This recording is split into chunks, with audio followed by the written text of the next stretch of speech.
Hey, what's going on, people? My name is Terrell Andretti, and I'm the Narc's nemesis. For those of y'all watching me on YouTube, make sure you like, comment, and subscribe to the channel. That helps YouTube's algorithm pick up this content and push it out to more people that need it.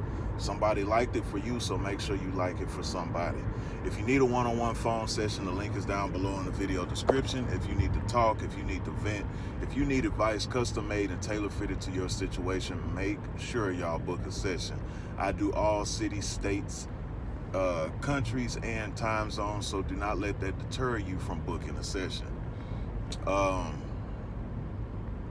My single Superstition is out now on all streaming platforms. It is also available here on the channel throughout the videos. It is about my narcissistic experience and how I overcame it. It also features a voicemail of my ex-narc trying to hoover me, and I ain't going for it. Superstition is also featured in the movie Becky, which is streaming on Amazon Prime. So y'all make sure y'all tap into that. Also, I need y'all to call 104 KRBE in Houston and request Superstition by Terrell Andretti. The station information and the number will be in the video description, so make sure y'all give them a call. If I have done anything positive for you, if I have helped you through your storm, if I've given you good advice, if I've listened to you, just do me the favor back and give them a call and request Superstition. You can call from anywhere you are in the world between the central hours of 8 a.m. and 5 p.m. But I honestly think you can call it any time of day. I greatly appreciate it. Today, I want to finish talking to y'all about you will lose friends and family dealing with a narcissist. There is another end of the spectrum that I forgot to cover because I've been on the go a lot, so kind of slipped my mind. When you go through this event with this individual, they wake you up on such a deep level to where you start having anxiety, to where you can possibly start having anxiety attacks, panic attacks, because the realization of reality is so strong. When you snap out of that shit that they had you in, the realization is so strong, so blunt, so transparent. The veil is being lifted from over your eyes and you're able to see everything. Because now the things that you have ignored, that you once ignored in the narcissist, it is a bright red flag in everybody else. So because you have suffered these characteristics on the most heartbreaking level, on the most soul-breaking, character-breaking level, now you start to become hypersensitive to these things. Now you start being able to read them at the door. You start being able to pick on things like that.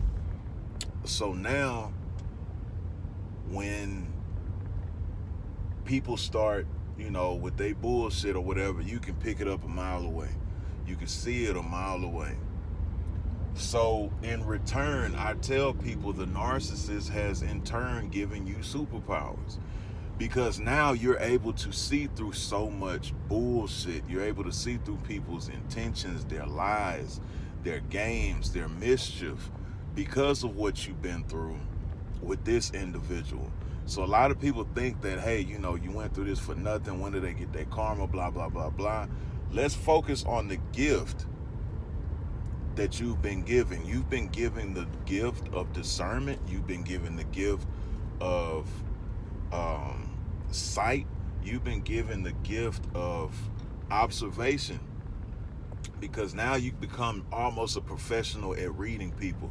Now, at first, before you gain control of your superpower, you see in all the superhero movies, when they show when the person first gets their power, it's kind of out of control. They blowing stuff up, they flying into stuff, because they're not used to having that sort of power. So they're trying to harness their power. They're trying to get a hold of it. They're trying to become fluent in their power. It's going to be the same thing with this. See, you gonna see any little thing that somebody does and you gonna want to cut them off. It's like, oh, ain't got time for this shit. And in some cases, rightfully so. But you'll become so hypersensitive that you'll have to realize, hey, people still do make mistakes, and everything that people do is not intentional. And there are some people that are worth growing through things with. Everybody is not out to get you. That person was just out to get you at the moment. So now you have to learn when and where to use these powers, or of course you're probably going to use them all the time, but when to enforce, when to chill, when to react, when to not react. It's a learning process, but this is a gift that you get once you start, once you tap into the aftermath of dealing with these people. So now, once you gain the knowledge about these individuals, once you gain the knowledge about their tactics, you're angry at first because you're like, how could I let somebody do this? How could I be so stupid? How could I be so gullible? Whatever the case is. So once that kind of dies down, and all this stuff takes time. There's no secret remedy. There's no secret amount of time or none of that. All of it is in due time. Some people are quicker than others. Some people are longer than others. It's okay as long as you're taking steps forward and you're not just sitting in your and sulking in your your damage or your trauma or whatever the case is. Now that you've seen all of these things in them, I sound like Joe Budden. And now that you've seen all these things in them, you start reading everybody. So you start looking at your friend that you've been cool with since high school. You start looking at your friend that you met at a couple jobs ago, and y'all done been job to job together, or y'all met when you were going through a tough time in life, or you met through somebody else and y'all became kind of close friends, or whatever the case is.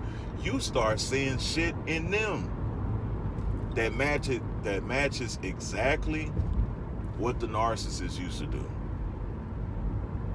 So you start noticing the gaslighting, you start noticing the blame shifting, you start noticing the biggest thing of all, I think, that hits people is the devaluation.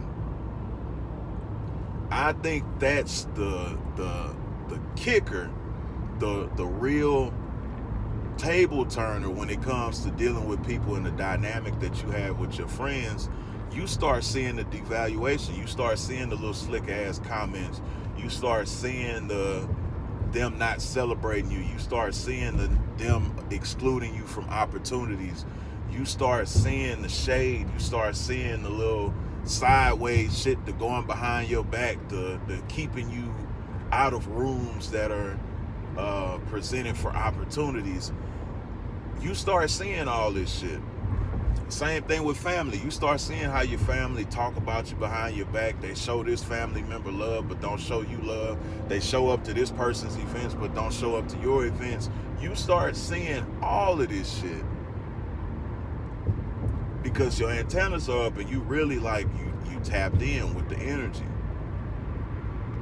So you start seeing everything in them that you seen in your narcissist, if not a good enough amount to where you like, nah, I'm not fucking with this.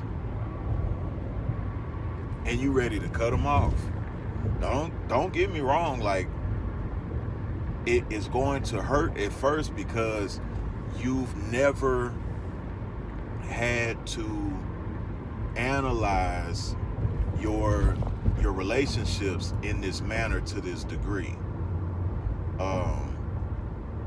Second of all, you didn't feel like it was okay to. Now, these things might have crossed your mind before, like, damn, that was some slick ass shit they just said. Should I say something? Nah, you overreacting. Nah, you being dramatic. What the family gonna think? Grandma said don't bring that shit in her house. Mama said don't bring this shit in the house. Granddad said don't bring that shit in the house. If you can't get along, go to hell. All that shit. And it kind of keeps you from speaking your mind. Don't talk back. mind grown folk business, all that, the shit that we hear in order to not take accountability. Don't talk back, or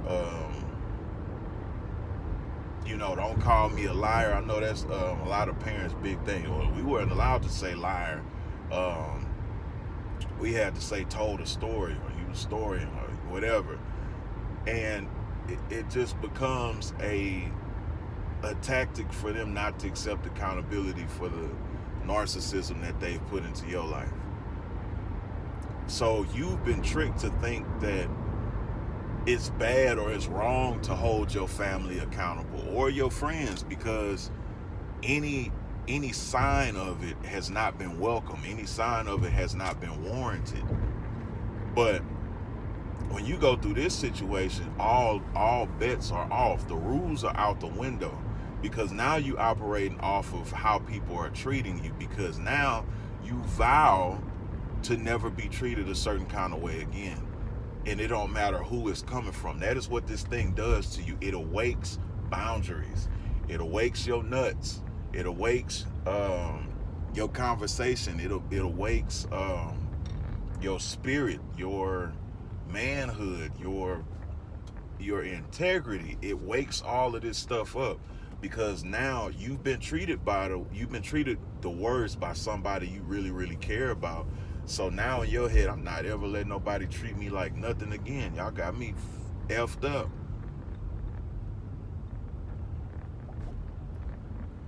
So now you on their ass. Your partner that had them little side ass jokes, them little sly ass jokes with a little humor thrown in there or whatever, but that's really how they feel. Your homegirl, same shit.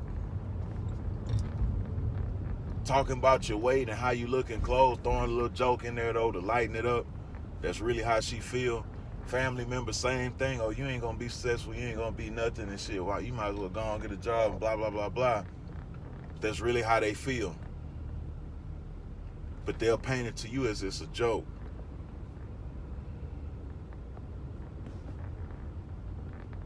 That's really how they feel.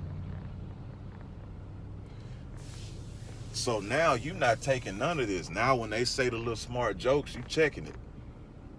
Now when they giving the little underhanded ass compliments, you checking it. Now everybody think you lost your fucking mind. I remember when I was, having my awakening and I was getting on people's ass, checking them, speaking my mind. Everybody thought I was fucking Kanye West or something. Started treating me like I lost my damn mind. But the fact of the matter is, now you can see them. I can see your bullshit now. See, I couldn't see it at first because I wanted to love you. Now I can see it because I'm loving myself. And it's not saying you only love yourself and yourself only, but it's loving yourself first. Because if you don't love yourself, you can't truly love somebody else. If you don't forgive yourself, you cannot operate from healing. If you don't forgive yourself for the past or your past decisions or acting a certain way or allowing a certain thing, you can't treat anybody else with that grace. So any relationship starts with a relationship with yourself. So now when you go through this shit with these individuals and you done got your shit together, now you checking everybody because you like, nah, I need to love myself before I'm able to, I love anybody else. So now anybody who remotely act like they don't got no love for you, you getting them the fuck out of your life, because now you realize how much precious time you wasted. And then in between of getting rid of these individuals, new individuals will start making their way into your life. And the thing about these new individuals is they're going to show you how you should have been treated in the beginning.